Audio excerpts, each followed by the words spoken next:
A escolha do sistema construtivo, ela é fundamental por dois aspectos, né? Primeiro, a questão técnica, porque o que eu vejo muito são pessoas utilizando um sistema convencional, ou seja, laje, pilar e viga, e geralmente vedação de bloco cerâmico. Bom, e aí vamos falar do primeiro ponto, que é a sustentabilidade.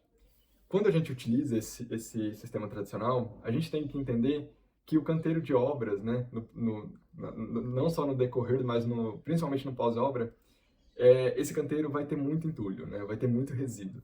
E aí, para a sustentabilidade, isso é um tiro no pé. Você vai estar contribuindo para a pegada de carbono, né? Para o aumento da pegada de carbono. E aí é uma questão porque eu vejo muitos alunos que vão falar de sustentabilidade, até eles deixam um slide só para isso.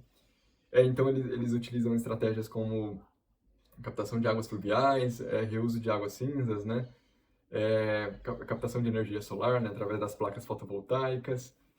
Mas essas outras questões eles ignoram, né? E isso é o básico, gente. Não... E aí uma dica aqui, ó, vou abrir um parênteses aqui.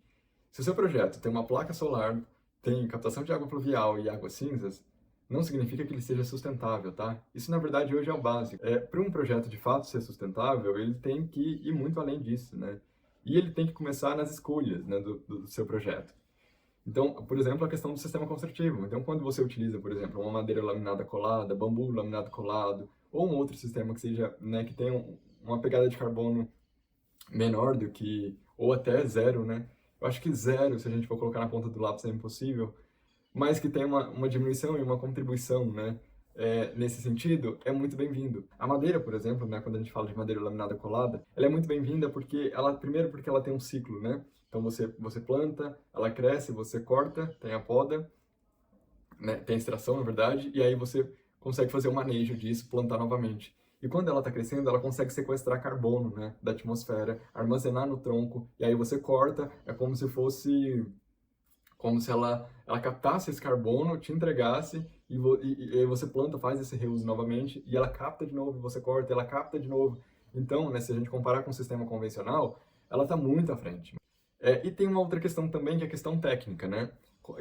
Novamente, como eu disse lá no terreno, uma coisa é você escolher um terreno plano, outra coisa é você escolher um terreno com nível, né, de complexidade maior do que esse.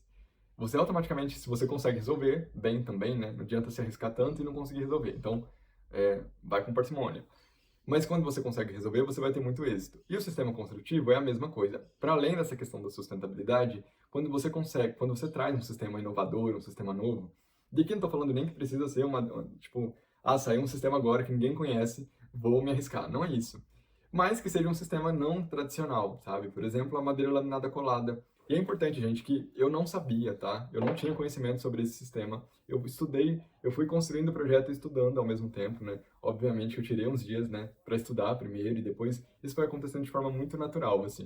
E esse é um ponto importante também, porque, por exemplo, como eu estudei muito madeira laminada colada, os projetos que eu faço hoje, né, que eu participo de concurso, que eu faço mesmo projetos, né, para o meu estúdio, eu tenho muita capacidade de propor esse sistema construtivo. Agora, se eu não tivesse me arriscado, não tivesse ido por esse caminho, talvez eu não tivesse tempo hoje, talvez me sentisse inseguro, né? O outro ponto também que é importante, falando da questão da sustentabilidade, é a questão que a gente pode trazer para o conceito. Quem me conhece aqui já sabe que eu falo sobre conceito. Conceito é uma coisa que eu acho que a gente tem que ter muito cuidado, que é uma linha muito tênue, porque ele pode te levar para um abismo. Mas, ao mesmo tempo, se você conseguir usar ele, né, de forma inteligente, ele também pode contribuir muito para o seu projeto.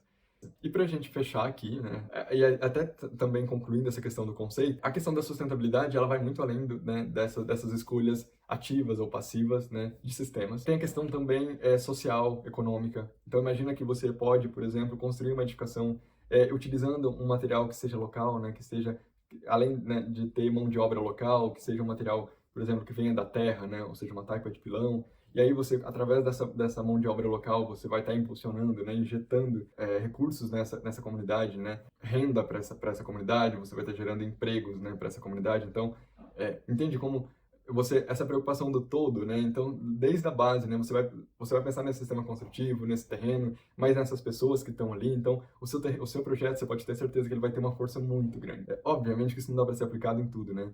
Em todos os projetos, né? Então, toma cuidado com isso também, para não ficar uma coisa esvaída, né? a gente consegue perceber também que ele quer colocar muita informação naquele projeto, mas elas não estão conectadas. Por mais que sejam relevantes, mas não se conectam àquela ocasião, àquele projeto especificamente, né? Aquela situação, aquele entorno, aquela condição. Então, toma cuidado com isso também. Cai muito bem aqui essa colocação.